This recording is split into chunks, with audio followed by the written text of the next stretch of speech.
بڑی تعداد ماشاءاللہ اس بار رمضان مدینہ رمضان مکہ گزارنے جا رہی ہے. اللہ آپ کا سفر قبول فرمائے اور ہم کو بھی حاضری نصیب فرمائے. جو تڑپ رہے ہیں اللہ انہیں بھی کعبہ دکھائے, انہیں بھی مدینہ دکھائے. رمضان کے عمرے کی تو کیا بات ہے, حدیث کا مضمون ہے جس نے رمضان میں عمرہ کیا وہ ایسا ہے جیسا اس نے میرے ساتھ حج کیا. مگر ایک بات یاد رکھنا, سنبھل کر پاؤں رکھنا زائروں شہر مدینہ میں, کہیں ایسا نہ ہو سارا سفر بیکار ہو جائے. ہمارا ایک پرابلم ہے, وہ پرابلم ہم سمجھ نہیں رہے. وہ پرابلم یہ کہ ہماری عادتیں تو ہے نا بری, جس کو جھوٹ بولنے کی عادت ہے, جس کو غیبت کرنے کی عادت ہے, معاذ اللہ جس کی زبان پر گالیاں ہیں, جس کو آنکھوں سے حرام دیکھنے کی عادت ہے, موبائل فون میں سارے ہی پیج لائک کیے ہوئے ہیں, سارے ہی گروپوں میں شامل ہے, روز پتہ نہیں کیا کیا نگاہوں کے سامنے آ رہا ہے. تو یہ ساری عادتیں لے کر جو مکے میں پہنچے گا تو ایسا تھوڑی کہ فلائٹ اڑتے ہی عادتیں یہاں رہ جائیں گی. یاد رکھنا اگر ادھر گناہ کیے نا تو ایک گناہ 1,00,000 گناہ کے برابر. ادھر لڑتے دیکھا ہم نے حاجیوں کو, ہاں ماں بہن کی گالیاں, لڑائی جھگڑا, مار کٹائی, کیونکہ عادت تھی وہاں بھی, یہاں بھی عادت ہے. سوچتے لیں برباد ہو جاؤ گے, اس سے بہتر تو مت جاؤ. اگر تم گناہ سے باز نہیں رہ سکتے تو کیا ضرورت ہے وہاں جانے کی؟ پہلے اپنے گناہوں کی عادت تو نکالو نا. حج فرض کی الگ بات ہے, نفلی عبادت کے لیے بھی جا رہے ہیں اور ادھر بھی گناہ کر رہے ہیں. بالکل اسی طرح رمضان آنے والا ہے. عام مہینوں میں گناہ ضرور ہے, مگر رمضان میں گناہ یہ اللہ کے غضب کو دعوت دینے والی بات ہے. حدیث پاک کا مضمون ہے, ایک حدیث کا حصہ ہے کہ جس نے رمضان میں کوئی ایک گناہ کیا اس کے 1 سال کے اعمال برباد کر دیے جائیں گے. اب بتاؤ, ایسا تو نہیں ہے نا کہ جیسی مسجد میں اعلان ہوگا مبارک ہو رمضان کا چاند نظر آ گیا اور ہمارے سارے گناہوں کے بٹن بند ہو جائیں گے. فرق کیسے آئے گا اگر میں خود نہیں اپنے آپ کو بدلوں گا؟ تو وہی دوست ہے, وہی جناب گیدرنگ ہے, وہی ٹی وی ہے, وہی موبائل ہے, وہی معاذ اللہ حرام روزی ہے, تو مارے جائیں گے. حدیث پاک وہ بھول گئے کہ پیارے آقا علیہ الصلوۃ والسلام نے ایک دعا پر آمین کہی تھی کہ یا اللہ جو رمضان کو پالے اور اپنی مغفرت نہ کروا سکے وہ ہلاک و برباد ہو جائے. جبریل امین نے دعا کی اور نبی پاک نے آمین کہی تھی. رمضان میں بھی مغفرت نہیں ہوئی تو بربادی ہے. آج میں نے ایک بڑی کمال کی ایک سنت آپ کے سامنے پیش کرنی ہے, اور نارملی دیکھا یہ گیا ہے کہ اس سنت سے بہت سارے لوگ اب دور ہو گئے ہیں. حالانکہ یہ اتنی پیاری سنت ہے, بغیر محنت بغیر کوشش کے نیکیوں کا انبار لگ جاتا ہے. اتنی نیکیاں اور آپ اتنے بڑے بڑے انعامات کے حقدار بن جاتے ہیں. وہ سنت کون سی ہے میں انشاءاللہ بیان کرتا ہوں. مگر امام محمد بن محمد غزالی علیہ رحمت اللہ الوالی نے ایک بڑا پیارا واقعہ اپنی کتاب مکاشفۃ القلوب میں لکھا. مکاشفۃ القلوب بڑی پیاری کتاب ہے. واقعہ کیا تھا کہ ایک شخص نے ایک غلام خریدا. آج کے دور میں تو کسی کو گھر میں ملازم رکھنا ہو تو وہ نوکری پہ جاب پہ رکھتا ہے نا, پہلے ایسا نہیں ہوتا تھا. پہلے غلام خریدے جاتے تھے. انہوں نے غلام خریدا. اچھا جب غلام خریدا تو غلام کہتا ہے حضور میری 3 شرطیں ہیں. اچھا بات بڑی عجیب تھی, غلاموں کی شرطیں نہیں ہوتی ہیں. آپ نے کہا اچھا تم بھی شرطیں لگاؤ گے, بتاؤ کیا شرطیں ہیں؟ تو کہتا حضور پہلی شرط تو یہ ہے کہ آپ مجھے فرض نماز کے وقت منع نہیں کریں گے, نماز پڑھنے دیں گے. اچھا وہ آقا بھی دیندار تھا, نیک آدمی تھا. کہتے ٹھیک ہے مسلمان ہوں, نماز سے کیوں روکوں گا, اوکے. کہتا دوسری شرط یہ ہے کہ دن میں جو چاہے کام لے لیں, رات مجھے آپ چھوڑ دیں گے. کہا ٹھیک ہے مجھے کام دن میں لینا, میں بھی رات آرام کرتا ہوں, تم بھی رات آرام کرنا. کہتا تیسری شرط یہ ہے کہ آپ مجھے اپنے گھر میں کوئی بھی ایک الگ سے کمرہ دے دیں گے تاکہ میں سیپریٹ رہوں. تو کہا ٹھیک ہے, میں نے بھی سوچا تھا گھر میں بہت سارے کمرے ہیں, غلام کا کمرہ ہوتا ہے تو میں کمرہ دے دوں گا. شرطیں کوئی مشکل تھی نہیں, آقا نے ایکسپٹ کر لی. غلام گھر پر آیا, بڑا محنتی غلام تھا, دن میں کام کرتا, رات اپنے کمرے میں چلا جاتا. ایک دن آقا چلتے چلتے اس کے کمرے کے پاس سے جب گزرا تو دیکھا عجیب منظر ہے. کمرے کی چھت کھلی ہوئی ہے, آسمان سے نور برس رہا ہے, غلام سجدے میں ہے, اللہ کی عبادت کر رہا ہے اور اللہ کو رو رو کر یہ عرض کر رہا ہے کہ میرے مولا میں غلام ہوں, دن میں میری ڈیوٹیز ہیں, اگر یہ کام نہ ہوتا تو میں دن بھی تیری عبادت کرتا, رات بھی تیری عبادت کرتا. آقا بڑا حیران ہوا کہ یہ میرا غلام کیا چیز ہے, ایسی عبادت, ایسا نور اور ایسی گفتگو. اگلی رات ہوئی تو اپنی بیوی کو لیا کہ چلو میں تمہیں ایک منظر دکھاتا ہوں. اپنی زوجہ کو لے کر غلام کے کمرے کے پاس گیا, پھر وہی منظر, چھت کھلی ہوئی ہے, آسمان سے نور برس رہا ہے, غلام سجدے میں وہ ہے اور اللہ سے باتیں ہیں, بڑی کیفیت. جب یہ منظر دیکھا تو وہ میاں بیوی بھی آنسو بہانے لگے, وہ بھی رونے لگے کہ یہ کیسا غلام ہے. صبح ہوئی تو غلام کو آقا نے بلایا اور کہا کہ ہمیں پتہ چل گیا ہے تمہاری رات کی عبادت ہم نے دیکھ لی ہے, تم اللہ سے یہی کہہ رہے تھے نا کہ یا اللہ میں مجبور ہوں، اگر دن میں بھی فارغ ہوتا تو تیری عبادت کرتا، رات میں تو تیری عبادت کرتا ہوں۔ تو ہم میاں بیوی نے فیصلہ کیا ہے کہ آج کے بعد تم آزاد ہو، جاؤ دن میں بھی عبادت کرو، رات میں بھی اللہ کی عبادت کرو۔ اچھا ہماری جگہ کوئی ہوتا تو بڑا خوش ہو جاتا کہ چلو یار انعام مل گیا۔ غلام کو آزاد ہونا بڑی نعمت تھی، مگر وہ غلام دراصل وہ آقا بننے کے قابل تھا، وہی آقا تھا، وہ بڑا کمال کا بندہ تھا۔ وہ پتہ کیا کہتا ہے، جب آقا نے کہا نا مجھے پتہ چل گیا تم رات کیا کرتے ہو اور اس وجہ سے میں تمہیں آزاد کرتا ہوں، تو وہ غلام اللہ کی بارگاہ میں کہتا ہے یا صاحب السر ان السر قد ظہر، اے راز رکھنے والے مولا، اے صاحب راز، راز تو کھل گیا، ولا ارید حیاتی بعد مشتہرا، اے اللہ میں اب راز کھلنے کے بعد زندہ نہیں رہنا چاہتا ہوں۔ اور یہ کہا اور اس کی روح نکل گئی، اس زمین پہ باڈی آتی ہے اور وہ انتقال کر جاتا ہے۔ اے میرے پیارے اسلامی بھائی، اب غور کیجئے، اس واقعے سے بہت سارے لیسن ملیں گے۔ جو میں نے کہا تھا نا کہ نبی پاک کی ایک سنت بیان کرنی ہے، وہ سنت کون سی ہے؟ وہ سنت ہے ذکر الہی۔ میرے آقا خوب اللہ کا ذکر کرتے تھے۔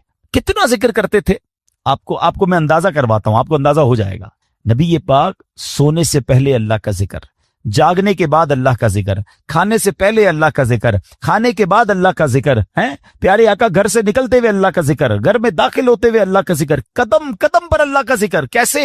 یہ سب چیزوں کی دعائیں ہیں نا، کھانے سے پہلے کی دعا، کھانے کے بعد کی دعا، پانی پینے سے پہلے کی دعا، پانی پینے کے بعد کی دعا، آئینہ دیکھنے کی دعا، سرما لگانے کی دعا۔ اس کا مطلب کیا ہے؟ دعا کیا ہے؟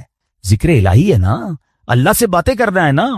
نبی پاک قدم قدم پر اللہ کو یاد کرتے، سورج گہن کی دعا، چاند گہن کی دعا، بارش برس رہی ہے پھر دعا، بادل گرج رہے ہیں پھر دعا، قدم قدم پر دعائیں۔ کتنا اللہ کا ذکر کرتے تھے۔ اور آج بتاؤ، پورا دن گزر جاتا ہے، ہم کتنا اللہ کا ذکر کرتے ہیں؟ یہ غلام کتنا اللہ کا ذکر کرتا تھا کہ رات بھر اللہ کی عبادت ہے، اور تمنا کیا ہے؟ مولا دن بھی مل جاتا تو دن بھی تیری عبادت کرتا، دن بھی تجھے یاد کرتا، دن بھی تیرا ذکر کرتا۔ ذکر الہی پر میں انشاءاللہ آگے بات کرتا ہوں، مگر اس واقعے سے ایک اور بڑا کمال کا میسج مل رہا ہے۔ اس غلام کی عبادت لوگوں کو پتہ چل گئی ہے، اس کا راز کھل گیا۔ وہ کہتا ہے مولا اب جینا نہیں ہے، میں تو عبادت تیرے لیے کرتا تھا نا، میں جانتا تھا مالک تو جانتا تھا، اب تو لوگوں کو پتہ چل گیا۔ اب بتائیں ہمارا کیا حال ہے؟ ہم تو عبادت بہت سارے لوگ کرتے ہی اس لیے کہ لوگوں کو پتہ چل جائے، وہ اس لیے کر رہا ہے کہ رب دیکھے اور کوئی نہ دیکھے، اور ہماری اکثریت ان کاموں میں لگی ہوئی ہے کہ دنیا دیکھے میں نے کیا کیا ہے۔ نیکی کر دریا میں ڈال، بچپن میں سنتے تھے، اب نیکی کر سوشل میڈیا پہ ڈال، جو کرنا ہے لوگوں کو بتانا ہے، جو نیکی ہے سب کو بتانا ہے۔ اپنے دل سے پوچھو نا، کیوں جی چاہتا ہے کہ میری نیکیاں لوگوں کو پتہ چلیں؟ پتہ اخلاص کی تعریف کیا ہے؟ علماء فرماتے ہیں what is the meaning of اخلاص؟ اخلاص اس کو کہتے ہیں کہ بندہ جس طرح اپنے گناہوں کو چھپاتا ہے اس طرح اپنی نیکیوں کو چھپائے۔ بتائیے نا، ہم اس طرح اپنے گناہ، کوئی ہے جو یہاں یہ چاہتا ہو میرے گناہ سب کو پتہ چل جائیں؟ کوئی بھی نہیں چاہتا، مگر نیکی سب کو پتہ چلنی چاہیے۔ نہیں، کچھ نیکیاں تو ایسی کیجئے نا جو فقط میں جانوں، میرا رب جانے۔ میں نیکی کرنے کے بعد مجھے کیوں خیال آتا ہے کہ یار سامنے والے کو پتہ تو چلے میں حاجی ہوں، میں حافظ ہوں، میں نمازی ہوں، میں روزہ دار ہوں، میں نے یہ نیکی کی ہے، میں نے فلاں کام کیا، وائے؟ کیوں؟ اگر دل میں تمنا یہ ہے کہ لوگوں کی واہ واہ ملے گی تو پتہ اس کو ریاکاری کہتے ہیں، اور ریاکاری کو شرک اصغر کہا گیا حدیثوں میں، چھوٹا شرک۔ شرک کس کو کہتے ہیں؟ شرک کے معنی یہ ہے کہ اللہ کی طرح کسی کو عبادت کے لائق سمجھنا، ٹھیک ہے نا؟ یعنی اللہ کی ذات و صفات میں یا تو کسی کو شریک ماننا یا کسی کو معاذ اللہ کی طرح عبادت کے لائق سمجھنا، یہ شرک ہے، بندہ اسلام سے خارج ہو جائے گا۔ اب اس کو شرک اصغر کیوں کہا گیا؟ کہ بندہ پڑھ تو نماز رہا ہے، رکھ تو روزہ رہا ہے، صدقہ کر رہا ہے، خیرات کر رہا ہے، عبادت اللہ کی کر رہا ہے، مگر دل میں تمنا ہے کہ لوگ راضی ہو جائیں، لوگ خوش ہو جائیں۔ نیت کیا ہے؟ نیت رب کو راضی کرنے کی نہیں، لوگوں کو راضی کرنے کی۔ اب ہم چیک کر لیں کہ کہیں ایسا تو نہیں کہ شیطان ہمارے اندر یہ وبا داخل کر چکا ہے کہ پہلے تو نیکی نہیں کرنے دیتا، لیکن نیکی کر لے تو پھر چھپانے نہیں دیتا، پھر بچانے نہیں دیتا، پھر ایسی باتیں دل میں لاتا ہے کہ اس کو بھی بتا دے، اس کو بھی بتا دے۔ کیوں؟ ہمارا جی کیوں چاہتا ہے ایک ایک نیکی کی تصویر ہم نے لگانی ہے تاکہ لوگ دیکھیں میں نے یہ چندہ دیا، یہ راشن دیا، یہ فلاں کام کیا۔ میں ویسے آپ کے دل کے دروازے پر دستک دیتے ہوئے ایک سوال کرنا چاہتا ہوں کہ ذرا یہ تو چیک کیجئے، یہ میرے لیے بھی سوال ہے، یہ آپ کے لیے بھی ہے۔ کہ ہماری ایسی کتنی نیکیاں ہیں جو صرف میں جانوں اور میرا رب جانے. اپنے آپ سے پوچھئے گا, اکیلے میں پوچھئے گا کہ ایسا کیا میں نے کیا ہے نیکی کا کام جو اور کسی کو نہیں پتا, میں جانوں اور میرا رب جانے. آپ کو پتہ ہے پہلے کے زمانے کے کچھ بزرگان دین ایسے ہوتے تھے کہ وہ غریبوں کی مدد کرتے تھے, مگر ان غریبوں کو بھی پتہ نہیں چلتا تھا کون مدد کر رہا ہے. بعض اوقات ان بزرگوں کا انتقال ہوتا نا تو لوگ کہتے یار وہ ہر مہینے مدد آتی تھی, راشن آتا تھا, اب نہیں آ رہا. تو پتہ چلتا تھا کہ وہ فلاں بزرگ کا وصال ہوا ہے, وہ ہر مہینے مدد کرتے تھے, مگر کبھی انہوں نے نہیں بتایا, پتہ لگنے بھی نہیں دیا. اور آج ہم کسی کی مدد کریں تو اس پر احسان جتاتے ہیں, بھائی یاد ہے نا میں نے مدد کی تھی, بھول تو نہیں کیا تیرا ساتھ دیا تھا. ہر مہینے اگر کسی کی مدد کر رہے ہیں تو ہر مہینے احسان جتا رہے ہیں, ہر مہینے اس پر روب جھاڑ رہے ہیں. نہیں میرے پیارے اسلامی بھائی, نیکی کیجئے مگر اللہ کے لیے. کچھ ایسی تلاوت, کچھ ایسے نوافل. آپ دیکھیں نا تہجد بندہ کب پڑھتا ہے؟ رات کو پڑھتا ہے, بعض اوقات اکیلے میں پڑھتا ہے, جب کوئی نہیں دیکھ رہا, دنیا سو رہی ہے, آپ تہجد پڑھ رہے. کیا کمال کا یہ کام ہے کہ میں جانوں رب جانے. مگر شیطان کو صبر نہیں آتا نا, وہ کہتا ہے اس نے تہجد پڑھ لی ہے تو جنت میں چلا جائے گا, اب اس کی تہجد کیسے خراب کروں. تو وہ کیا کرتا ہے, وہ دل میں خیال ڈالتا ہے کہ ایسا کرو دوسروں کو بتاؤ. وہ کیا کرتا ہے, صبح اٹھ کے کوئی نہ کوئی بہانہ چاہیے. اب کچھ لوگ پتہ ہے کیا کرتے ہیں, یار آج بہت تھکا ہوا ہوں. خیریت کیوں تھکے ہوئے؟ وہ میں تہجد سے اٹھ جاتا ہوں نا. اچھا ماشاءاللہ آپ تہجد بھی پڑھتے ہیں. بس اس نے یہ کہنا ہے تو ساڈے دل وچ ٹھنڈ پی گئی کہ انہاں نوں تھاری تہجد دا پتہ چل گیا. وہ پتہ تو چل گیا, ڈیلیٹ بھی ہو گیا بھائی. کیوں پتہ چل گیا, کیوں بتانا ہے؟ اللہ کرے یہ بات اس غلام کے اس واقعے سے کیسی بات سیکھنے کو مل رہی ہے. مالک کو پتہ چل گیا, حالانکہ اس نے نہیں بتا, ہم تو بتاتے ہیں, اس نے بتایا نہیں تھا, یہ تو چھپ کے کر رہا تھا, مگر پتہ چل گیا تو کہتا ہے مولا اب راز ہی کھل گیا تو اب جینے کا کیا فائدہ. ہائے ہائے, غلام تو نہیں کہوں گا, اس آقا کے صدقے اللہ مجھے بھی اخلاص نصیب فرمائے, آپ کو بھی نصیب فرمائے. اچھا اب بات کرتے ہیں سنت رسول, ذکر الہی کی. ہائے ہائے کیسا کمال کا کام ہے یہ ذکر الہی. اللہ کریم کس طرح قرآن مجید میں ہمیں ذکر کرنے کا حکم ارشاد فرماتا ہے. فرمایا یا ایھا الذین آمنوا اذکروا اللہ ذکرا کثیرا. آسان ترجمہ قرآن کنز الایمان, اے ایمان والو اللہ کو بہت یاد کرو. کتنا؟ نبی پاک علیہ السلام کی حدیث ہے, اللہ کو اتنا یاد کرو, اتنا ذکر کرو کہ لوگ تمہیں دیوانہ کہنے لگے. بس اللہ کی یاد کرتے رہا کرو, ذکر الہی کرتے رہا کرو. ہے مگر ہمارا حال کیا ہے کہ زبان فضول باتیں تو کرتی ہے مگر اللہ کا ذکر نہیں کرتی. ہمارے بزرگ کیسے ذکر کرتے تھے. حضرت جنید بغدادی کا نام سنا ہوگا رضی اللہ تعالی, بہت بڑے اللہ کے ولی. آپ کے بارے میں آتا ہے کہ آپ اتنا ذکر الہی کرتے تھے, ایک بار نائی کی دکان پر گئے مونچھیں ترشوانے کے لیے. تو نائی کہتا ہے حضرت تھوڑی دیر خاموش ہو جائیں ورنہ آپ کی ہونٹ پہ کٹ لگ جائے گا, میں مونچھیں کاٹ رہا ہوں آپ ذکر کر رہے ہیں. وہ کہتے ہیں ذکر کرتا رہوں گا, تم اپنا کام کرو, ہونٹ کٹتا ہے تو کٹ جائے, میں نے ذکر نہیں چھوڑنا. اتنی دیر کے لیے بھی ذکر الہی نہیں چھوڑنا ہوتا تھا. ایک بزرگ تھے اور کبال کے بزرگ تھے, حضرت سری سکتی سے مروی ہے کہ میں حضرت جرجانی کے پاس گیا تو ستو دیکھے, وہ ستو پی رہے تھے, روٹی نہیں کھاتے تھے. تو میں نے کہا حضرت روٹی آپ کیوں نہیں کھاتے, ستو کیوں پیتے ہیں؟ وہ کہتے ہیں میں نے کیلکولیشن کی, روٹی کھانے میں اور ستو کھانے میں 90 تسبیحات کا فرق ہے. میں اگر ستو پیتا ہوں تو پیٹ پھر بھی بھر جاتا ہے, مگر میں روٹی کھاتا ہوں تو ٹائم زیادہ لگتا ہے. 90 تسبیحات میں زیادہ پڑھ لیتا ہوں, اس لیے 40 سال ہو گئے میں نے روٹی نہیں کھائی ہے. یار کمال لوگ تھے, نیک تھے, پرہیزگار تھے, نیکیوں کا انبار تھا, مگر اور نیکیاں چاہیے. کیوں؟ ان کو پتا تھا نا اجر کیا ہے. آپ کو پتا ہے ذکر الہی کا اجر کیا ہے؟ ذرا مل کر کہیے سبحان اللہ, الحمدللہ, اللہ اکبر. کتنی دیر لگی؟ 10 سیکنڈ مشکل سے. 3 جملے کہے 10 سیکنڈز, ٹھیک ہے.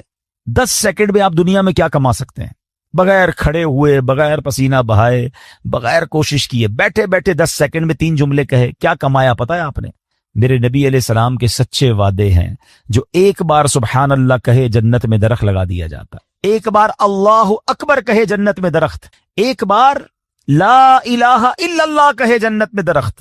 مجھے بتاؤ تو صحیح کتنی دیر لگتی ہے؟ آپ نے بیٹھے بیٹھے 3 جنت میں درخت لگا لیے. اچھا یہ تو چونکہ نبی پاک کی حدیث ہے, ہمیں عمل کرنا چاہیے, لیکن دنیاوی اسکیم ہو تو آج اگر اعلان کر دوں کہ بھائی یہ فیضان مدینہ میں آپ سب بیٹھ جائیں, آج فجر تک جو جتنی بار سبحان اللہ کہے گا اتنے 1000 روپے ملیں گے. بندہ کہے گا حضرت فجر تک کیوں, آپ گئے 2-3 دن بیٹھ جاتے ہیں, موبائل بند, تسبیح ہاتھ میں, ہر سبحان اللہ پر 1000 روپے, 100 سبحان اللہ پہ لاکھ روپے. اوئے ہوئے آج تو امیر کروڑ پتی ہو کے جاؤں گا. مجھے سچ بتاؤ, سبحان اللہ کہنے پر 1000 روپے زیادہ قیمتی ہیں, یا میرے آقا فرما رہے ہیں کہ اس کے لیے جنت میں درخت لگ جاتا ہے؟ تو پھر کیوں نہ ہم جنت میں درخت لگانے کا سامان کریں, ہم کیوں نہ اللہ کو راضی کرنے کا اور اپنے لیے آخرت کا سامان کریں. اور ذکر والے کتنے اللہ کو پسند ہیں. ایک بڑی کمال کی حدیث ہے, حضرت سہل بن معاذ رضی اللہ تعالیٰ عنہ اپنے والد صاحب سے روایت کرتے ہیں کہ ایک مرتبہ محفل نور سجی ہوئی تھی. رسول اکرم صلی اللہ تعالیٰ علیہ وسلم کے ساتھ صحابہ کرام بھی تھے. ایک صحابی نے حضور سے عرض کی کہ حضور یہ بتائیے کہ جہاد میں سب سے عظمت والا زیادہ کون ہے؟ جہاد کرنے والے تو بہت سارے ہیں نا, بہت سارے صحابہ لڑتے تھے اللہ کی راہ میں, تو حضور ان میں سب سے زیادہ عظمت والا کون ہے؟ تو پیارے آقا نے فرمایا اکثرہم للہ ذکرن, یعنی جو اللہ پاک کا کثرت سے ذکر کرتا ہے وہ زیادہ عظمت والا ہے. اب بات سمجھ رہے, یعنی سب جہاد کرنے والے کمال کے ہیں, مگر ان میں جو ٹاپ پہ ہے جو سب سے زیادہ ذکر کرتا ہے. اب صحابی کہتے ہیں حضور روزہ داروں میں سب سے زیادہ عظمت والا کون ہے؟ روزہ دار تو لاکھوں کروڑوں مسلمان روزہ رکھتے ہیں نا. آقا فرماتے ہیں ان میں سب سے زیادہ اللہ کا ذکر کرنے والا سب سے عظمت والا ہے. سال بن معاذ فرماتے ہیں وہ صحابی اسی طرح سوال کرتے رہے کہ حضور نمازیوں میں سب سے زیادہ افضل کون ہے؟ یا رسول اللہ زکوٰۃ دینے والوں میں سب سے زیادہ عظمت والا کون ہے؟ ایک ایک عبادت کا سوال کرتے رہے. آقا سب کے جواب میں یہ فرماتے رہے اکثرہم للہ ذکرن, یعنی جو اللہ پاک کا ذکر کثرت سے کرتا ہے وہ اس کیٹیگری میں ان لوگوں میں سب سے زیادہ افضل اور عظمت والا ہے. اب حضرت ابو بکر صدیق رضی اللہ تعالیٰ عنہ بھی حاضر تھے, حضرت عمر فاروق بھی موجود تھے. ابو بکر صدیق رضی اللہ تعالیٰ عنہ جو مسلمانوں کے پہلے خلیفہ ہیں, وہ حضرت عمر سے کہتے ہیں اے عمر یوں تو ذکر الہی کرنے والے ساری بھلائیاں لے گئے. تو نبی پاک نے جب یہ سنا تو کہا ہاں اے ابو بکر بات ایسی ہی ہے, جو ذکر اللہ کی کثرت کرتا ہے وہ ساری بھلائیاں ہی سمیٹ لیتا ہے. یعنی ٹاپ آف دا لیول اگر کچھ لوگ ہیں تو وہ کون ہیں؟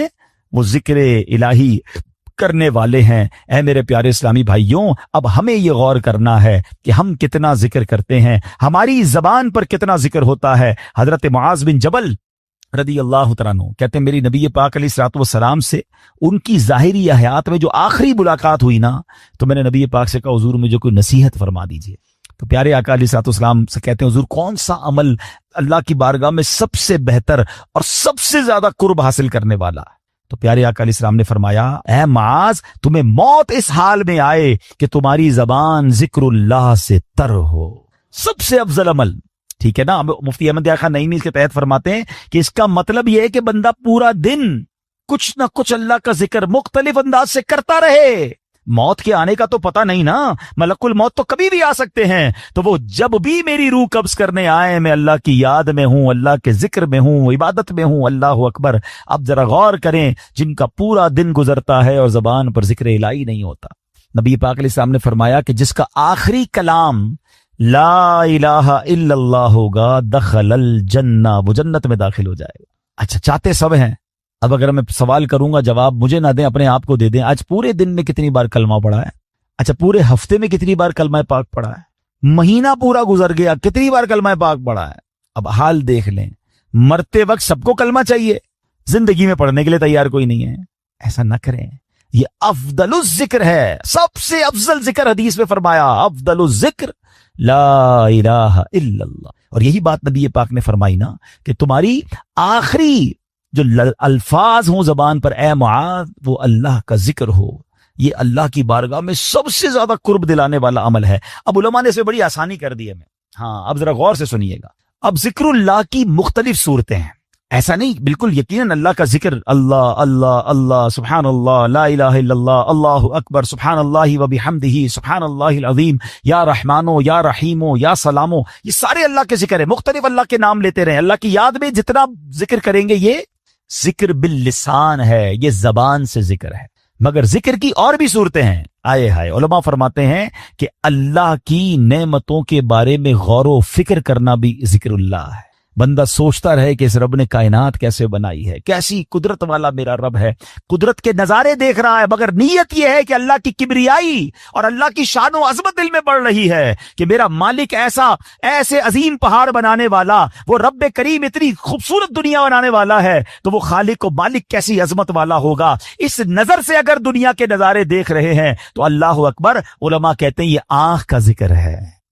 اچھا پھر آگے فرمایا دل میں ہے بندہ تنہا بیٹھا ہے اور اللہ کو یاد کر رہا ہے, اللہ کی ہے کبریائی اور اس کی عظمت و شان کو یاد کر رہا ہے, اللہ کو دل ہی دل میں پکار رہا ہے. فرمایا یہ دل کا ذکر ہے. اچھا پھر اللہ کا ذکر سننا یہ کانوں کا ذکر ہے. اور سبحان اللہ, اب مزے کی بات سنیں, نعت پاک مصطفیٰ سننا یہ بھی اللہ کا ذکر ہے. اللہ پاک کے بندوں کی باتیں سننا یا پڑھنا یہ بھی اللہ کا ذکر ہے. ان کا ذکر خیر سننا, سیرت کی باتیں سننا, بلکہ علماء تو فرماتے ہیں عبرت کے لیے اللہ پاک کے دشمنوں کے احوال پڑھنا بھی ذکر الہی میں شامل ہے. اب یہ بڑی عجیب بات ہے, ہو سکتا ہے کسی کے ذہن میں سوال آئے کہ ٹھیک ہے اللہ کو یاد کرنا, اللہ کا ذکر کرنا یہ تو ذکر الہی ہے, اللہ کے محبوب بندوں کا ذکر اللہ کا ذکر کیسے ہو گیا ہے؟ اللہ کے نبی علیہ السلام کا ذکر اللہ کا ذکر, بلکہ دشمنوں کے احوال پڑھنا یہ اللہ کا ذکر کیسے ہوا؟ مفتی احمد یار خان نعیمی رحمت اللہ تعالی علیہ نے بڑی پیاری بات بتائی. فرماتے ہیں ایک ذکر ہوتا ہے بالواسطہ اور ایک ہوتا ہے بلا واسطہ. بلا واسطہ کیا ہے کہ اللہ ہی کا نام لے رہے ہیں, اللہ ہی کا ذکر کر رہے ہیں, اللہ ہی کو یاد کر رہے ہیں, یہ تو براہ راست اللہ کا ذکر ہو گیا نا. بلا واسطہ, نو واسطہ, کوئی بیچ میں واسطہ نہیں ہے. مگر بال واسطہ ذکر الہی کیا ہے کہ اس کے محبوبوں کی محبت کا چرچا کرنا, اس کے دشمنوں کی برائی کا ذکر کرنا. اور وہ کیسے لاجیکلی اب سمجھایا مفتی صاحب نے. اب میں آپ سب سے ایک سوال کرتا ہوں, قرآن پاک اللہ کا ذکر ہے کہ نہیں ہے؟ بتائیے. کلام اللہ ہے نا, پورا قرآن ذکر. کوئی قرآن پڑھ رہا ہے تو آپ یہ تو نہیں کہیں گے معاذ اللہ غلط کام کر رہا ہے, وہ ذکر الہی کر رہا ہے, ہر لمحہ عبادت کر رہا ہے. تو اب قرآن میں کہیں تو اللہ کا نام ہے, کہیں تو اللہ کی کبریائی ہے, کہیں تو اللہ کی قدرت کے نظارے ہیں. ان اللہ علی کل شیء قدیر کا ذکر ہے. فبأی آلاء ربکما تکذبان کے ذریعے رب کی شان بیان ہو رہی ہے, اور ہمیں کہا جا رہا ہے کہ کون کون سی نعمتوں کو جھٹلاؤ گے. جب جب پڑھتے ہیں اللہ سے محبت بڑھتی ہے. مگر اسی قرآن میں نبی پاک کا بھی تو ذکر ہے نا, رحمت للعالمین بھی کہا ہے. نبی پاک کو خاتم النبیین بھی فرمایا گیا. کہیں یاسین, کہیں طٰہٰ, کہیں مزمل, کہیں مدثر, کہیں والضحیٰ, کہیں واللیل اذا سجا. ارے کوئی قرآن پڑھ رہا ہے اور محبوب کے پاک کا ذکر بھی کر رہا ہے, مگر دراصل وہ ذکر الہی کر رہا ہے. نبیوں کا بھی ذکر, حضرت موسیٰ کا ذکر ہے, حضرت یوسف کے واقعات ہیں. اب پورا واقعہ حضرت یوسف کوئی پڑھ رہا ہے تو کیا یہ کوئی کہے گا کہ نہیں نہیں یہ ذکر نہیں کر رہا؟ ارے جب قرآن پڑھ رہا ہے اس کا مطلب یہ ہوا کہ اللہ کے نبی کا ذکر بھی دراصل یہ رب کا ذکر ہے. اور اللہ اکبر, قرآن میں تو کئی قوموں کی بربادی کے احوال ہیں. قارون کیسے دھسایا گیا, بنی اسرائیل کیسے عذاب میں گرفتار ہوئے, فرعون کا حال کیا ہوا, یہ سارے واقعات قرآن میں موجود ہیں. تو اب اس کا مطلب یہ ہوا کہ اللہ کے دشمنوں کے احوال پڑھنا بھی یہ بھی ذکر الہی میں شامل ہے. اور یہ ذکر کی محفلیں کتنی کمال کی ہیں, یہ نصیب والوں کو ملتی ہیں. دیکھیں نا جس کردو میں فیضان مدینہ میں اجتماع ہو رہا ہے, کئی لوگوں کو بلایا گیا ہوگا, کئی لوگوں کو دعوت دی ہوگی, کچھ آئے کچھ نہیں آئے. یقین کریں جو آئے ہیں نا وہ خود سے نہیں آئے, انہیں بلایا گیا ہے. ہاں, میری اور آپ کی اوقات نہیں کہ میں کہوں میں آج اجتماع میں آیا, میں مسجد میں آیا. چلے مجھے بتائیں مسجد کس کا گھر ہے؟ ذرا ساتھ جواب بھی دو نا, مسجد کس کا گھر ہے؟ آپ کے گھر میں کوئی بغیر اجازت آ سکتا ہے؟ آپ کا دروازہ کھٹکھٹائے کہ حضرت آج میں آپ کے گھر میں رہوں گا. آپ کون ہے بھائی؟ میں نہیں جانتا, میرے گھر میں کیسے آئیں گے؟ اجنبی ہے. آپ کے گھر میں کون آتا ہے؟ جس کو آپ بلاتے ہیں. اللہ کے گھر میں بغیر بلائے کیسے کوئی آ سکتا ہے؟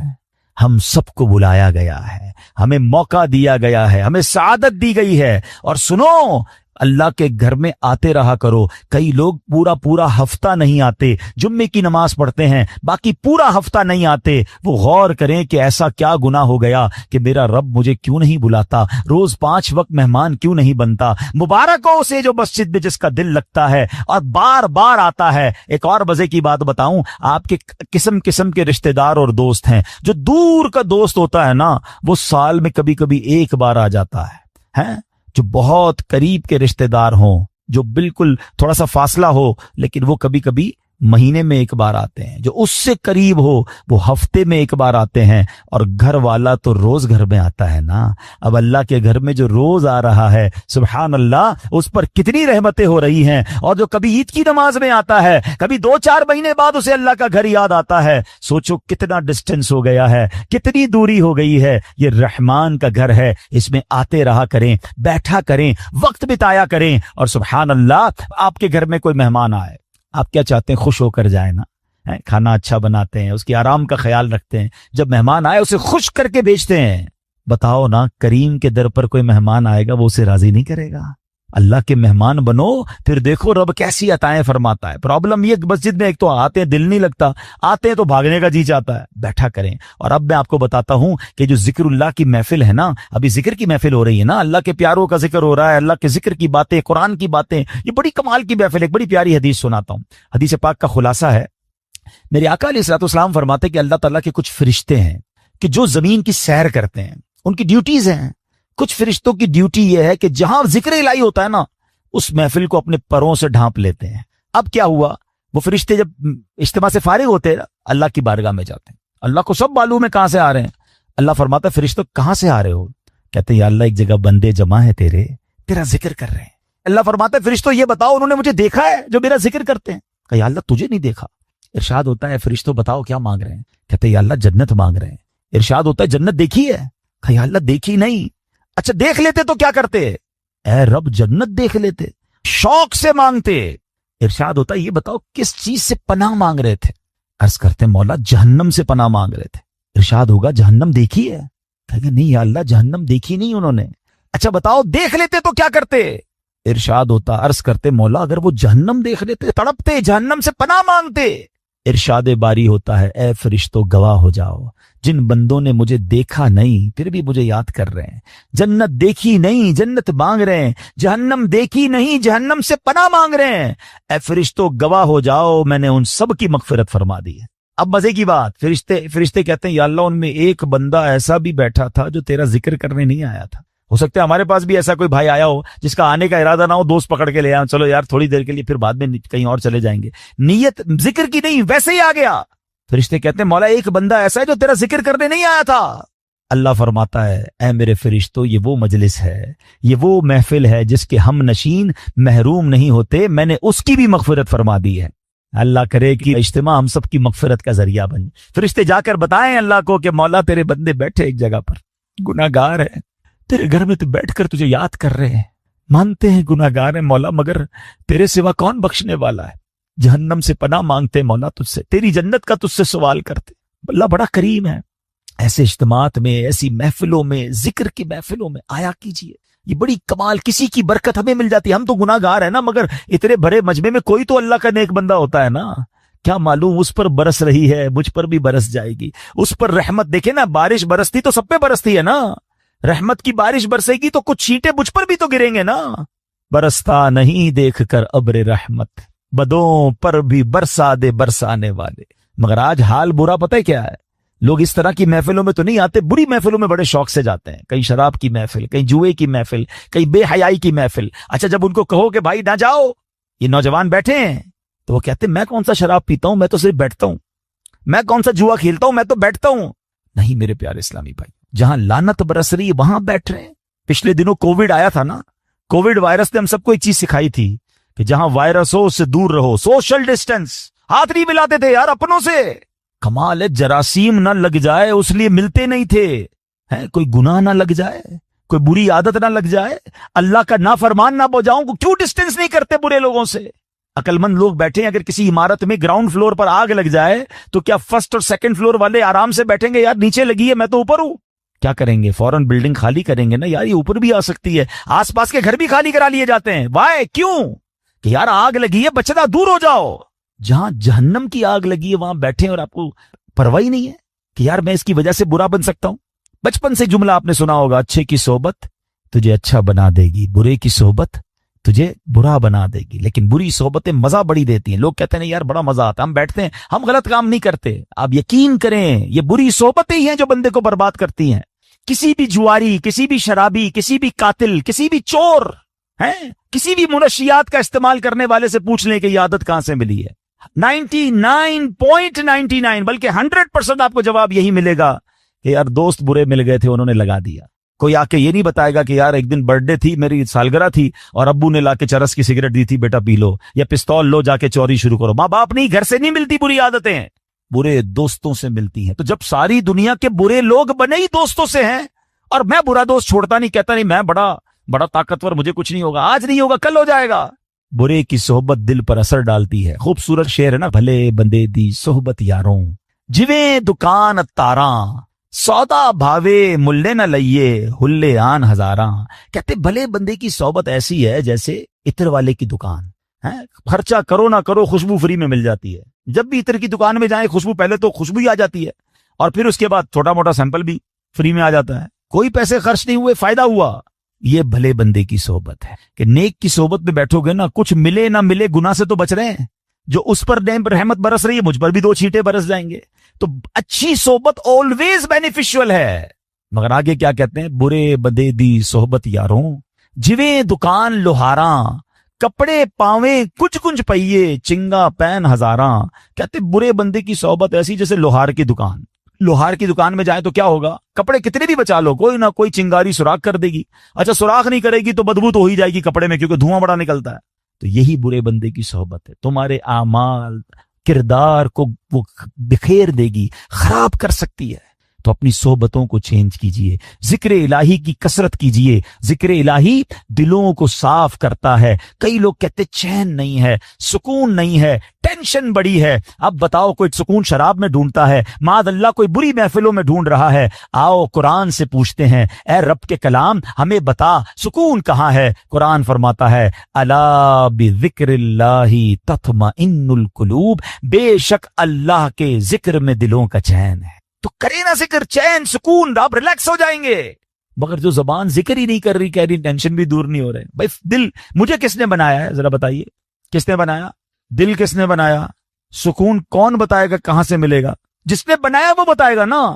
اللہ فرما رہا ہے دلوں کا چین میرے ذکر میں ہے, اور ہم سکون کہیں اور ڈھونڈ رہے ہیں. ارے جب رب نے بتا دیا تو ذکر کر لو, سکون مل جائے گا. اور یہ جو نبی پاک نے حضرت معاذ سے فرمایا کہ معاذ تمہیں موت اس حال میں آئے کہ تم اللہ کی ذکر سے تمہارا زبان تر ہو, تم حالت ذکر میں ہو. اب علماء نے بڑا پیارا طریقہ بتایا. جو 5 وقت کا نمازی ہوتا ہے نا, وہ نماز کے لیے تیاری کر رہا ہوتا ہے, وضو کر رہا ہوتا ہے, نماز کے لیے جا رہا ہوتا ہے, نماز پڑھتا ہے, نماز سے آ رہا ہوتا ہے. تو 5 ٹائم تو اس کا دن کا اچھا خاصا حصہ نماز کی تیاری, نماز سے واپسی, نماز پڑھنے میں گزر گیا ہے. اب ظہر سے عصر اور عشاء سے فجر, یہ بڑا گیپ ہے نا. اب اس گیپ کو کیسے کور کرنا ہے؟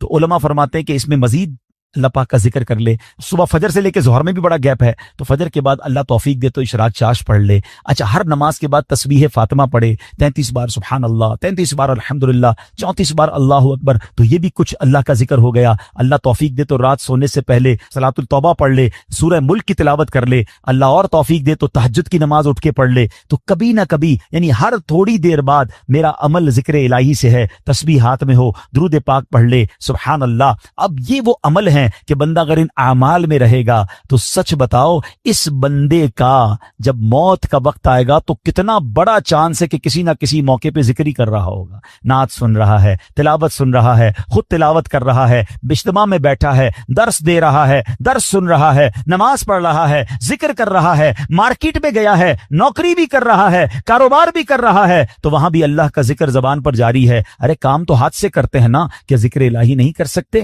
مسلمانوں کی خیر خواہی کریں, مسلمانوں کی بھلائی والے کام کریں. حلال کمانا بھی عبادت ہے. تو کہیں نہ کہیں عبادت میں مصروف ہوگا. جب بھی موت آئے گی انشاءاللہ اچھے حالت میں آ جائے گی. علماء فرماتے بندہ جس حال میں مرے گا نا اسی حال میں اٹھایا جائے گا. تمنا کیا ہے ہماری؟ اے اللہ ہمیں سجدے والی موت دے دے, اور وہ سجدہ بھی کاش مسجد نبوی والا ہو, مدینے والا ہو, کلمے والی موت ملے, درود والی موت ملے. اچھی موت کس کو چانس ملے گا؟ جو روز نماز پڑھتا ہوگا نا, جو پورے دن میں نماز ہی نہیں پڑھ رہا اور معاذ اللہ جھوٹ بول رہا ہے, گالیاں نکال رہا ہے, شرابیوں کی محفل میں بیٹھ رہا ہے, فلمیں ڈرامے دیکھ رہا ہے, موبائل پہ بھی بے حیائی دیکھ رہا ہے. بتاؤ کتنا بڑا چانس ہے کہ جب ملک الموت آئیں گے تو وہ اسی حالت میں مر جائے, اور اسی حالت میں مرنے والے کو اسی حالت میں اٹھایا جائے گا. ہماری تمنا تو یہ ہے کہ میں سو جاؤں یا مصطفیٰ کہتے کہتے, کھلے آنکھ صلی اللہ کہتے کہتے. ایسا نہیں ہو سکتا معاذ اللہ کوئی شراب کے نشے میں ہے یا کوئی بے حیائی کر رہا ہے اور ملک الموت آئے تو وہ کہے کہ بھائی ابھی روح قبض نہ کرو, میں ذرا توبہ کر لوں. نہیں, آگاہ اپنی موت سے کوئی بشر نہیں, سامان 100 برس کا ہے, پل کی خبر نہیں. تو اے میرے پیارے اسلامی بھائیوں, آج نیت کر لیں, جس حالت میں مرنا نہیں چاہتے نا وہ کام چھوڑ دیں, کیونکہ ایسا نہیں ہوگا کہ آپ کوئی غلط کام کر رہے ہیں اور موت آ گئی تو آپ روک سکیں گے. تو اب آپ ڈیسائیڈ کر لیں کہ کس حالت میں مرنا ہے اور کس حالت میں نہیں مرنا. جس حالت میں نہیں مرنا نا, فارمولا سمپل یہ ہے کہ وہ کام چھوڑ دیں کہ یار موت تو اس وقت بھی آ سکتی ہے, اور جس حالت میں مرنا چاہتے ہیں وہ کام بڑھا دیں. اللہ اللہ، ذکر الہی، نمازیں، درود، تلاوت، اچھی محفلیں، بری صحبتوں کو چھوڑیں. اور اب آخر میں ایک بڑی خوبصورت حدیث پاک، معراج کی رات میرے آقا علیہ السلام نے عرش کے نور میں ایک لپٹا ہوا آدمی دیکھا. میں نے پوچھا من ہاذا ام ملکا، کیا کوئی یہ فرشتہ ہے اللہ کے عرش کے نور میں لپٹا ہوا، اتنا بڑا مقام؟ کہا گیا نہیں. آقا فرماتے انبی، کوئی نبی ہے؟ سوچے کتنا بڑا مقام ہوگا کہ نبی پاک سوال کیا کر رہے ہیں جبریل امین سے، کوئی فرشتہ ہے، کوئی نبی ہے ایسے مقام پر؟ تو کہا کہ نہیں. میں نے کہا من ہوا؟ آقا فرماتے ہیں علیہ الصلوۃ والسلام، میں نے پوچھا پھر یہ کون ہے؟ ارشاد ہوا حضور یہ وہ شخص ہے جس کے اندر 3 عادتیں تھیں. سچ بتاؤ، میں ابھی عادتیں نہیں بتاتا ہوں، اگر اتنا بڑا مقام ملنا ہے تو کچھ بھی ہو 3 عادتیں اپنا لینی چاہیے نہیں اپنا لینی چاہیے؟ خود بتاؤ یار، پھر تو جو بھی کر لیں گے بھائی، اتنا بڑا ہی نہ ہو. اب کام کیا ہے؟ زیادہ مشکل نہیں ہے. فرمایا اس کی 3 صفات تھی. نمبر 1، اس کی زبان ہمیشہ ذکر اللہ سے تر رہتی تھی. زبان تر کر لو نا یار، اللہ اللہ اللہ، سبحان اللہ، اللہ اکبر، لا الہ، فضول باتیں کم کرتے. نمبر 2، اس کا دل مسجد کی طرف لگا رہتا تھا. مسجد سے نکلنے کے بعد پھر بھی دل چاہتا مسجد میں جاؤں. پتہ ہے علماء کیا فرماتے ہیں؟ کسی کے اگر ایمان کو چیک کرنا ہے نا کتنا مضبوط ہے، یہ چیک کرو کہ اس کا مسجد سے تعلق کتنا مضبوط ہے. زیادہ مسجد میں آتا ہے، سکون سے بیٹھتا ہے، سمجھ لو ایمان مضبوط ہے. اور مسجد میں دل ہی نہیں لگتا، بھاگتا ہے مسجد سے، تو سمجھ لو کہ ایمان میں کمزوری کہیں نہیں آ گئی. ایک اور بڑی پیاری مثال دی گئی. فرمایا مومن مسجد میں ایسے ہوتا ہے جیسے پانی کے اندر مچھلی، فش ان دا واٹر. اب اپنے آپ سے چیک کریں، جو مجھے مدنی چینل پر سوشل میڈیا پہ سن رہے ہیں وہ بھی چیک کریں کہ مسجد میں جا کر سکون ملتا یا بے چینی، بے کلی شروع ہو جاتی کہ یار کب ختم ہوگا، کب نکلیں گے، باہر نکلنے کو جی چاہتا ہے. تو چیک کرو دل میں پرابلم تو نہیں ہو گئی، مجھے اللہ کے گھر میں سکون نہیں آ رہا. ارے اس سے بڑھ کر سکون کی جگہ کون سی ہوگی؟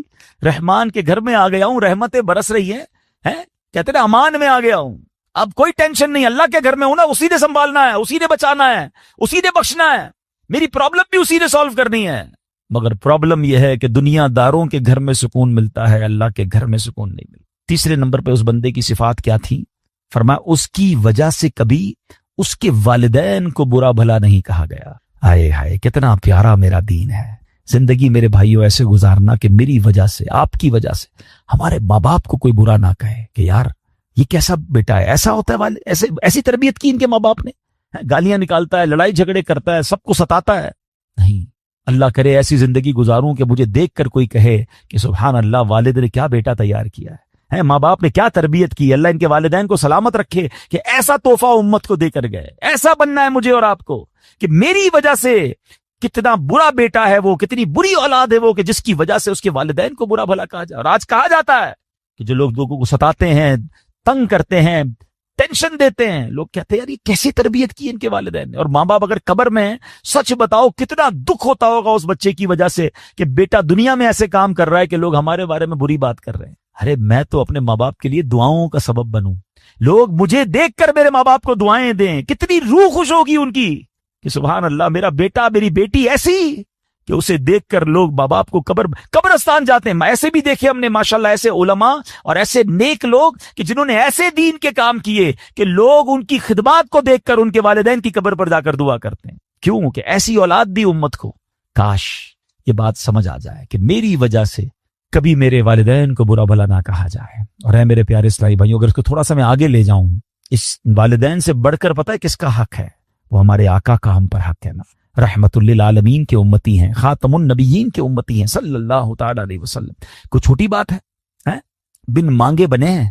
ہے کوئی آپ میں سے جس نے دعا کی ہو یا اللہ آخری نبی کا امتی بنائی ہو؟ کسی نے بھی دعا نہیں. ہمیں تو پتہ ہی نہیں تھا، اللہ نے مہربانی کی اس دور میں پیدا کر دیا. ہم نبی پاک سے پہلے بھی پیدا ہو سکتے تھے، کسی اور نبی کے امتی ہو سکتے تھے. بغیر مانگے، بن مانگے دیا، اور اتنا دیا دامن میں ہمارے سمایا نہیں. آقا علیہ السلام کا امتی ہونا، نبی پاک کی امت میں شامل ہونے کے لیے انبیاء تمنا کرتے تھے، اور مجھ جیسے گناہگار کو بنا دیا. اور آقا کیسے کہ پیدا ہوتے وقت یاد رکھا، معراج میں یاد رکھا، قبر میں اتارتے وقت یاد رکھا، اور بیشر میں بھی یاد رکھیں گے. دعائیں کرتے رہے امت کے لیے، آنسو بہاتے رہے ہم گناہگاروں کے لیے. ایسے نبی علیہ السلام کا امتی without any struggle, without any asking, مانگا بھی نہیں اور بنا دیا. تو یار کوئی تو ذمہ داری بنتی ہے، کوئی تو شکرانہ بنتا ہے کہ یا اللہ اتنی بڑی مہربانی کی. اب میں ایسا امتی بن کر دکھاؤں گا کہ مجھے دیکھ کر کوئی کہے کہ امتی ایسا ہے تو آقا کیسے ہوں گے. مزہ یہ ہے نا کہ مجھے دیکھ کر کوئی کہے کہ امتی ایسا سچا، اس کے نبی کیسے سچے ہوں گے؟ اگر مسلمان ایسا ہے تو اسلام کتنا پیارا مذہب ہوگا، غیر مسلم مجھے دیکھیں تو کہیں یار کہ مسلمان ایسا ہوتا ہے تو پھر مذہب کیسا ہوگا؟ چلو کلمہ پڑھ کر مسلمان ہوتے ہیں، مگر سچ بتائیں آج کیا حال ہے؟ آج مسلمان کو دیکھ کر لوگ اسلام کو برا بھلا کہہ رہے ہیں۔ تو آج ہم نے سنا نا کہ نور میں لپٹے ہوئے شخص میں جو وصف تھا وہ یہ تھا کہ اس کی وجہ سے دنیا میں اس کے ماں باپ کو برا نہیں کہا جاتا تھا۔ بتاؤ اس مسلمان کا کیا حال ہوگا جس کی وجہ سے اسلام کو برا بھلا کہا جا رہا ہے، جس کی وجہ سے معاذ اللہ لوگ نبی پاک علیہ السلام کے بارے میں بات کرتے ہیں۔ ارے میرا کردار ایسا ہو کہ میرا دشمن بھی دیکھ کر کہے کہ یار امتی ایسا ہے تو آقا کیسے ہوں؟ آؤ نا یہ نیت کرتے ہیں کہ یار اب زندگی ایسی گزاروں گا کہ انشاءاللہ میری ذات سے اسلام کا نام روشن ہوگا، میری ذات سے انشاءاللہ اسلام کا نام برباد نہیں ہوگا۔ اب بالکل اسی طرح یہ وطن بھی اللہ نے بڑی نعمت دی ہے، یہ بھی نیت کر لو کہ میری وجہ سے میرے وطن کا نام بھی خراب نہیں ہو۔ بڑی تکلیف ہوتی ہے یار جب لوگ پاکستان کے خلاف بات کرتے ہیں۔ ہم نے دیکھا ہے، بیرون ملک جاتا ہوں اور وہاں جا کر جب بتاتے ہیں نا کہ فراڈ کے کاموں میں، چیٹنگ کے کاموں میں، منشیات کے کاموں میں، دھوکے کے اور بہت سارے کاموں میں پاکستانی ملوث ہیں، پکڑے جاتے ہیں، جیل میں جاتے ہیں، ان کی وجہ سے ویزا مشکل ہو جاتے ہیں، ان کی وجہ سے دنیا بھر کے پاکستانیوں کو پرابلم آتی ہے، کسی ویزا پہ جاتے ہیں وہاں جا کے بھیک مانگتے ہیں۔ بڑی تکلیف ہوتی ہے یار کہ یار ہمارے وطن کے چند لوگوں کی وجہ سے پورا وطن بدنام ہو گیا۔ اور پاکستان میں بھی یہی حال ہے، لوگ ملاوٹ کرتے ہیں، لوگ جھوٹ بولتے ہیں، ڈر لگتا ہے مسلمان کو امانت دیتے میں، ڈر لگتا ہے کہ پتہ نہیں واپس دے گا کہ نہیں، ادھار مال دوں گا پیسے آئیں گے کہ نہیں آئیں گے۔ تف نہیں ہے یار، اس نبی کا امتی ہوں کہ جس کو کفار بھی امین اور صادق کہتے تھے، صادق اور امین آقا کا امتی ہو کر امانت دار نہیں ہے، لوگ ڈرتے ہیں ہم سے کام کرنے میں۔ کیسا امتی ہوں؟ منہ نہیں دکھانا نبی پاک کو قیامت کے دن۔ ارے ایسے بنو نا کہ لوگ کہیں کہ یار اس کی زبان ختم، اس نے کہہ دیا فنش، یہ نبی پاک کا سچا امتی ہے۔ کیا یہ میری اور آپ کی ذمہ داری نہیں بنتی ہے؟ آج ہمارے وطن کی پروڈکٹ لوگ نہیں خریدتے، بلکہ ہم خود اپنے وطن کی یا مسلمان ملک کی دوائی لینے میں ڈر رہے ہوتے ہیں کہ یار پتہ نہیں ملاوٹ نہ ہو، باہر سے منگوا لو۔ یہ اتنا بڑا چانٹا ہے ہمارے منہ پر کہ مسلمان تو ایسا نہیں تھا، اسلام تو یہ نہیں تھا۔ میرے آقا نے تو کیا فرما، من غش فلیس منا، جو دھوکہ دے وہ ہم میں سے نہیں۔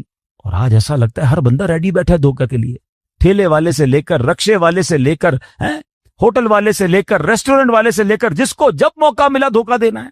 کیا کر رہے ہو یار؟ تھوڑے پیسے، ان پیسوں کا کیا کرو گے جو حرام سے آئیں گے؟ تکلیف کتنی ملتی ہے اس مسلمان کو جس کو دھوکہ ملتا ہے، اور اللہ کتنا ناراض ہوتا ہے۔ اللہ کرے کہ دل میں اتر جائے میری بات۔ آئیے، کیوں کہ نبی پاک سے انشاءاللہ بروز قیامت ملاقات ہونی ہے انشاءاللہ۔ تمنا ہے نا، ملنا ہے نا، تو ملیں گے تو کچھ تو ہو دکھانے کے لیے ہے۔ یا رسول اللہ میں بھی اپنے حصے کا چراغ جلا کر آیا ہوں صلی اللہ علیہ وسلم۔ اللہ کرے دل میں اتر جائے میری بات۔ ایسی پیاری باتیں دعوت اسلامی کے ماحول میں سکھائی جاتی ہیں۔ ہمارا اس طرح کے مزید بیان سننے کے لیے اجتماع میں آیا کریں، مدنی چینل دیکھا کریں، دعوت اسلامی کا ساتھ دیں۔ ہم یہاں بھی چاہتے ہیں کہ بچوں کی تربیت ہو، آنے والی نسلیں نیک بنے۔ آپ کے سب سامنے کہ کس طرح برائیاں بڑھ رہی ہیں۔ اگر برائیوں کو ختم کرنا ہے، نیکی کی دعوت کو عام کرنا ہے تو دعوت اسلامی کا ساتھ دیں۔ اللہ مجھے اور آپ کو اپنی دعوت اسلامی کا بھرپور ساتھ دینے کی توفیق عطا فرمائے۔ آمین بجاہ النبی الامین صلی اللہ تعالی علیہ وسلم۔ صلو علی الحبیب۔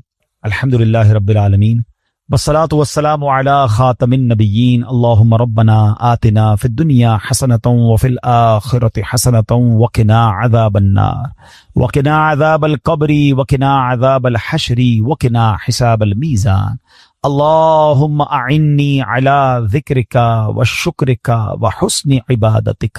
اے رب کریم، ہم سب کا جمع ہونا اپنی بارگاہ میں قبول فرما، ہم سب کے تمام صغیرہ کبیرہ گناہوں کو معاف فرما، ہمارے ماں باپ کی، نبی پاک علیہ السلام کی ساری امت کی بخشش فرما۔ اے اللہ ہمیں نیک بنا دے، پرہیزگار بنا دے، والدین کا فرما بردار اور سچا عاشق رسول بنا دے۔ اے کریم تیرے خزانوں میں کمی نہیں، ہماری دنیا بھی اچھی کر دے، ہماری آخرت بھی اچھی کر دے۔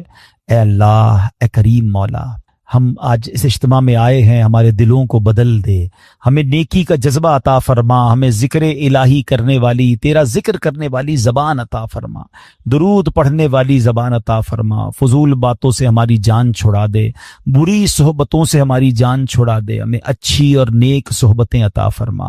اے اللہ ہمارے ماں باپ کی، پیارے آقا علیہ الصلوۃ والسلام کی ساری امت کی بخشش فرما۔